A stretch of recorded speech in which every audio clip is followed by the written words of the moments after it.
मैं दुल्हन बनकर अपने ससुराल में आ गई थी और सुहाग रात के लिए कमरे में बैठकर घूंघट डाले शौहर का इंतजार कर रही थी।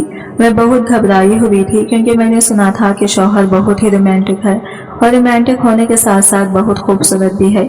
मैं नहीं जानती थी कि सुहाग रात में मुझे इसकी इतनी शिद्दतें बर्दाश्त करनी पड़ेंगी, क्योंकि वो तो एक नाजुक जिस्म का मालिक था और इसने तो मुझे सीधा बेड पर लिटाया और फिर मेरा दुपट्टा निकालकर मेरे दोनों अपने मेरा नाम शहनाज है। मेरी शादी होकर 2 साल गुजर चुके थे, क्योंकि ये शादी मेरी वालिदैन की मर्जी से हुई थी। मुझे भी अपने माँ बाप के फैसले से कोई परेशानी नहीं थी, क्योंकि मेरा शौहर बहुत ही खूबसूरत और हसीन था।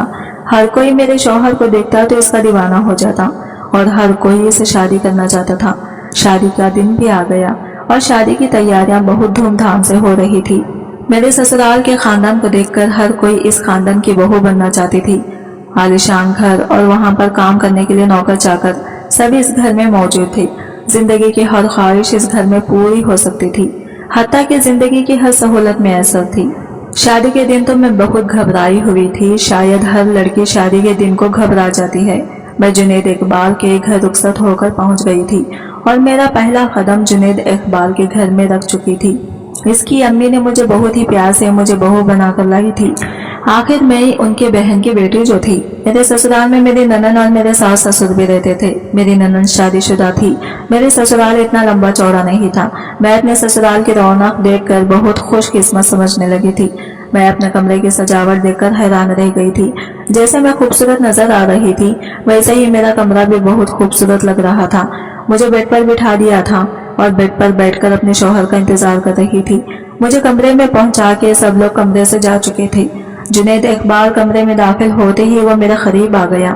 मैं अपना मुंह छुपाए घूंघट में बैठी हुई थी। इसने पहले मेरे गले में मुंह दिखाई का गोल्ड नेकलेस दिया था और फिर इसके बाद मेरे चेहरे से घूंघट उठाकर मुझे गौर से देखने लगा, लेकिन इसकी नजर से मुझे अजीब सी वहशत नजर आई थी। इसकी नजरें अब मुझे बेचैन कर रही थी। थोड़ी देर बाद इसने कहा कि शहनाज, मुझसे ज्यादा की तौखा मत रखना। मैं उनकी बात सुनकर हैरान परेशान हो गई थी। मैं हैरान थी कि वो ऐसा क्यों कह रहे हैं। जुनैद इकबाल कहने लगा, मुझे तुममें कोई दिलचस्पी नहीं है, मुझे किसी मोहब्बत की उम्मीद मत रखना। मैंने हिम्मत करके जुनैद इकबाल से पूछा, आप ऐसा क्यों कर रहे हैं? इनकी बातें मुझे बहुत हैरान कर गई थी। फिर भी मैंने इसे पूछा तो कहने लगा, अपना दुपट्टा उतार कर मुझे दो। मैंने कहा, क्यों? तो इसने खुद मुझसे दुपट्टा लिया और अपने गले में डालकर कहा कि ये दुपट्टा मुझ पर कैसा लग रहा है, मैं तुमसे भी ज्यादा हसीन लग रहा हूँ इस दुपट्टे में। मगर मुझे देखने के लिए बिल्कुल भी हिम्मत ना हुई। जुनैद इकबाल फिर से मेरे करीब आया और कहा, यह बात किसी को भी मत बताना। यह बात कमरे से बाहर नहीं जानी चाहिए, वरना तुम बहुत अच्छे तरीके से जानती हो मैं तुम्हारे साथ क्या कर सकता हूँ। इसलिए बेहतर होगा कि तुम खामोश हो जाओ और इस राज को अपने सीने में ही दफन कर दो। मेरे वालिदैन को अपने माँ बाप की तरह समझकर इनकी खिदमत करना और मेरा हर हुक्म पर तुम हामी भरना और मेरे मामलात में दखल अंदाजी बनने की कोशिश मत करना। तुम्हें इस घर में कोई तकलीफ नहीं होगी और किसी चीज की जरूरत हो तो इस जरूरत को पूरी कर दी जाएगी। इसकी बातें सुनकर मुझे बहुत दुख हुआ था। मेरी आंखों में आंसू टप टप गिर रहे थे। मैंने अपनी जबान को सी लिया था और मुझसे पूछने लगा कि तुम्हारी लाल लिपस्टिक कहाँ पर है। तो मैंने इसे इशारे करने पर इसने दराज खोल के वो लाल लिपस्टिक उठाकर अपने होठों पर लगाने लगा। मैं बेजान सी हो गई थी और अपने कपड़े बदलकर बेड पर लेट गई। मेरे लेटते ही जुनैद ने कहा, यह तुम्हारा बेड नहीं है, क्योंकि मैं किसी औरत को यहाँ बर्दाश्त नहीं कर सकता। मैंने तकिया उठाया और सोफे पर जाकर बैठ गई, मगर वो रात जैसे पहाड़ जैसी थी।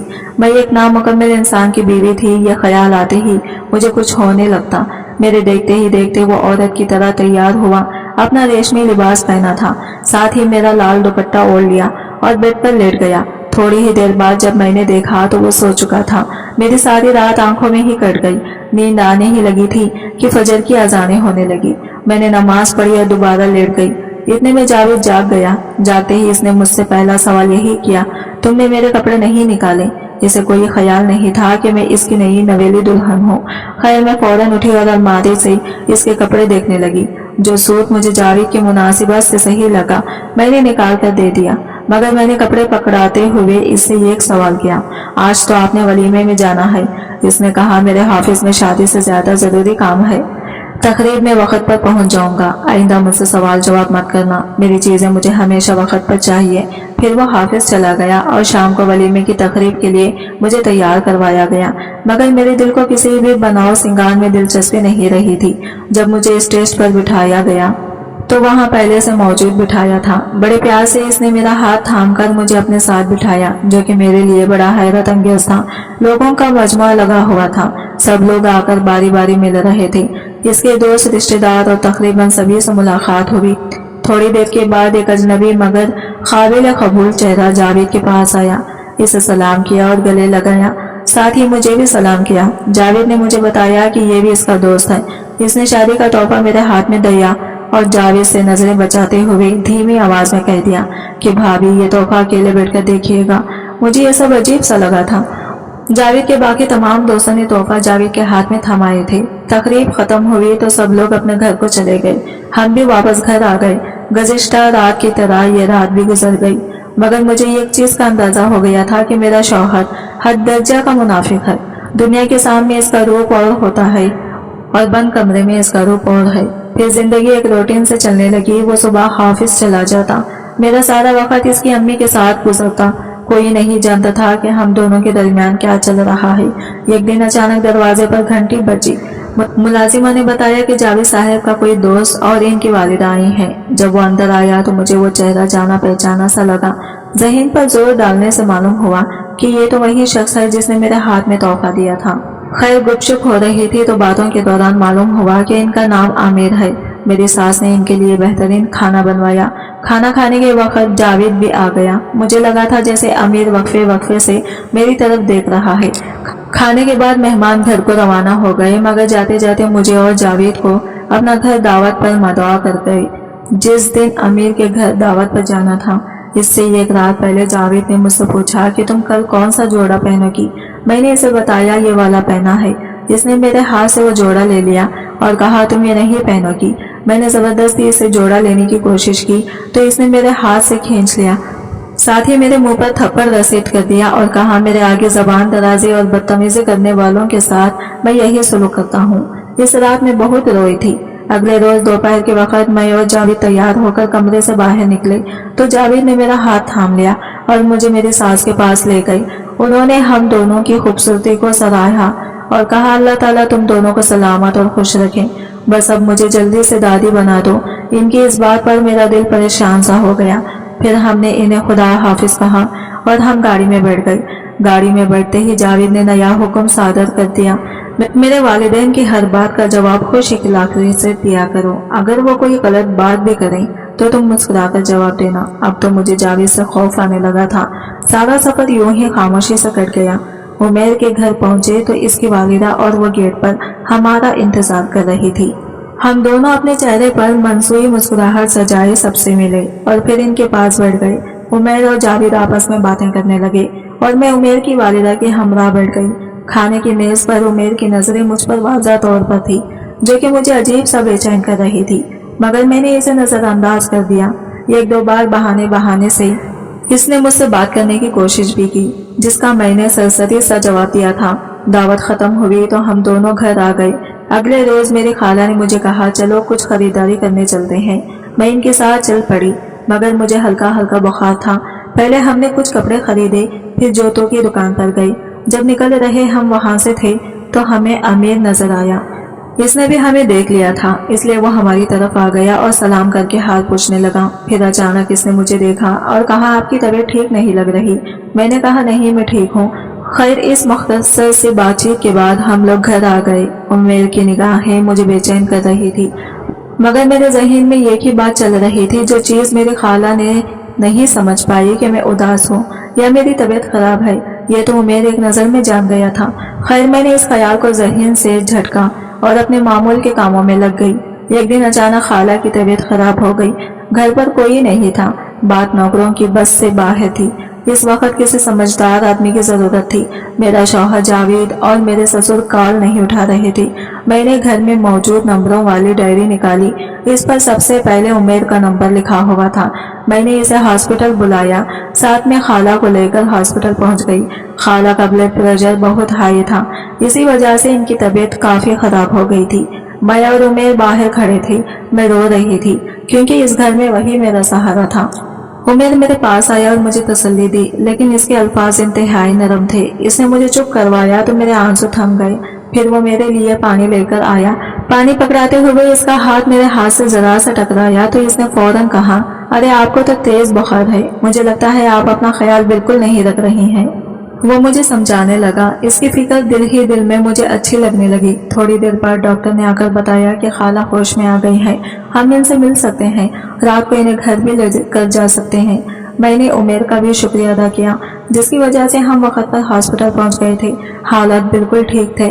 थोड़ी देर बाद जावेद साहब और मेरे ससुर भी आ गए। शाम को हम सब खाला को घर वापस ले आए थे। उमेर ने रात का खाना हमारे साथ खाया और 10 बजे के करीब वो अपने घर चला गया, मगर जाते जाते चुपके से एक बार मुझे मेरा ख्याल रखने की तलकीन कर गया। उमेर के जाने के बाद खाला ने मुझे और जावेद को अपने कमरे में बुलाया और कहा कि अब मेरी जिंदगी का कोई भरोसा नहीं है, मैं अपने पोते पोतियां देखना चाहती हूँ, मुझे दादी बना दो ताकि मैं दोबारा जिंदगी की तरफ लौट आऊं। मैंने इनकी बात पर मुस्कुराकर कहा, इंशाअल्लाह खाला आपको बहुत जल्द खुशखबरी देंगे। खाला भी ये सुनकर मुस्कुरा दी। दूसरी तरफ जावेद को मेरा उमेर से बात करना बिल्कुल पसंद नहीं आया था। कमरे में आने के बाद इसने मेरा बाजू बुरी तरह से मरोड़ा और मुझे कहा, आइंदा उमेर से दूर रहना वरना तुम्हारे लिए अच्छा नहीं होगा। इस वक्त तुम मुझे कुछ समझ नहीं आई कि इतनी बात करने पर इसमें क्या बुराई है। इस वक्त मुझे तेज बुखार भी हो रहा था। खैर मैं इस बात को नजरअंदाज करके सो गई। अगले रोज उमेर की कॉल मेरे नंबर पर आई। मैं हैरान हुई। फिर मैंने कॉल उठाया तो उमेर कह रहा था, मैंने आपका हाल पूछने के लिए फोन किया था, कल आपको बहुत तेज बुखार था, मुझे आपकी फिक्र हो रही थी, अब आपकी तबीयत तो ठीक है ना। मैं जानबूझकर अनजान बन गई और पूछा, आप मेरे बारे में इतनी फिक्रमंद क्यों रहते हैं। इसने बड़ी दिली लगी से जवाब दिया, कुछ बातें राजी रहे तो अच्छा है। खैर हाल चाल पूछने के बाद मैंने अल्लाह हाफिज कह दिया। 2-3 दिन बाद उमेर ने मुझे दोबारा कॉल की और कहा कि आपसे बहुत जरूरी बात करनी है, अगर आप मुझसे बाहर मिलेंगे तो बात अच्छे से होगी। इसने मुझे याद दिलाया कि वलीमे वाले दिन इसने मुझे ये गिफ्ट दिया था। मैंने इसे बताया कि वो मैंने अभी तक खोलकर नहीं देखा, मगर अब जरूर खोलकर देखूंगी। उमेर ने एक बार फिर बाहर मिलने को कहा। मैंने भी इसका दिल रखने के लिए हामी भर ली, मगर मेरा कोई इरादा नहीं था कि मैं इस तरह उमेर से जाकर मिलूं। अगले रोज जावेद के जाने के बाद मैंने कमरा बंद किया और उमेर का दिया हुआ गिफ्ट खोलकर देखा। इसमें मेरे लिए बहुत ही खूबसूरत सी चूड़ियां थी और साथ में एक तहरीर भी थी, जिसे पढ़ने के बाद मैं अपने होश और हवास खो बैठी थी। मेरी आंखों से मुसलसल आंसू बह रहे थे। ये आंसू उमेर की वजह से नहीं बह रहे थे, बल्कि मैं तो अपनी किस्मत पर रो रही थी। और अब मैंने इरादा किया था कि मैं उमेर से मिलने जरूर जाऊंगी। मैं इसी दिन उमेर से मिलने चली गई। रोने की वजह से मेरी आंखें सूजी हुई थी। उमेर ने मुझे देखते ही कहा, आपकी आंखों को क्या हुआ है। मैंने कहा, कुछ नहीं, जिसका शौहर इसे प्यार ना दे सके, इन बीवियों की आंखें ऐसे ही होती हैं। पहले तो मैं इस बात पर चौंक गई, मगर फिर इसने कहा, हैरान ना हो, मैं सब जानता हूँ। जावेद आपकी मोहब्बत और खुलूस के काबिल नहीं है, क्योंकि वो तो शादी जैसे रिश्तों के लायक भी नहीं है। मैंने कहा, नहीं, आप गलत समझ रहे हैं, ऐसी कोई बात नहीं है। वो कहने लगा, आपको तो झूठ बोलना भी नहीं आता। मैंने कहा, आपको ये कैसे मालूम। कहने लगा, ये सब तो मैं बहुत पहले से जानता हूँ, तब से जब जावेद ने कॉलेज में मेरे साथ बदतमीजी की थी और मैंने इसे माफ कर दिया क्योंकि इस पर इसका कोई इख्तियार नहीं था। मगर मैं इसे आपके साथ ऐसा नहीं करने दूंगी, क्योंकि मैं आपको पसंद करता हूँ, वो आपके काबिल नहीं है। एक दिन आप इसे छोड़ देंगी, मैं आपको दुनिया की हर खुशी दूंगा। इसकी बातें मुझे किसी ख्वाब जैसी लग रही थी, मगर मैं इन्हें हकीकत में नहीं बदलना चाहती थी। साथ ही मुझे जावेद की वो तनबिया भी याद आ गई जब इसने मुझे उमेर से बात करने की सख्ती से रोका था। मुझे जावेद का इस कदर भड़कने की वजह मालूम हो गई थी, क्योंकि शादी की रात वाली हरकत की वजह से मेरे दिल में इसकी कोई इज्जत बाकी नहीं रही थी। और जावेद ने मुझे नहीं छोड़ा, मगर तुम्हारा फिक्र करना और मेरा ख्याल करना, मुश्किल वक्त में मेरा साथ देना, मेरे लिए इससे बड़ी कोई बात नहीं। मुश्किल वक्त में तुम्हारा साथ देने से मेरा हौसला बढ़ गया है। खैर काफी प्यार मोहब्बत की बातें होती रही। घर आकर भी इसका ख्याल मेरे चेहरे पर मुस्कुराहट ले आता। जावेद का लड़ना झगड़ना कुछ भी महसूस न होता। शादी को 1 साल होने वाला था। मैं और जावेद किसी भी तकरीब में जाते तो लोग पहले बच्चे का सवाल पूछते, जिसे सुनकर मुझे बिल्कुल बुरा न लगता, क्योंकि बच्चे का मुतालबा इसे अपनी ही कमजोरी महसूस होता था। अब बस मुझे जावेद की मोहब्बत की भी परवाह नहीं थी। अब जब भी मौका मिलता मैं उमेर से मिलने चली जाती। अब जब भी मौका मिलता मैं उमेर से मिलने चली जाती। तकरीबन 6 माह ऐसे ही चलता रहा। एक दिन मैं अचानक बीमार महसूस हुआ। जावेद घर पर था। मैंने जावेद को कहा कि मुझे डॉक्टर के पास ले चलो। डॉक्टर ने चेकअप के बाद जावेद को कहा कि वो बाप बनने वाला है। मैं तो एकदम शल हो गई। जावेद मुस्कुराया और डॉक्टर से एहतियात वगैरह पूछने लगा। हॉस्पिटल से निकलने के बाद हम गाड़ी में बैठे। मेरी दिल की धड़कन बहुत तेज हो रही थी। जावेद बिल्कुल खामोश था। घर आते ही इसने सबको बता दिया कि मैं माँ बनने वाली हूँ।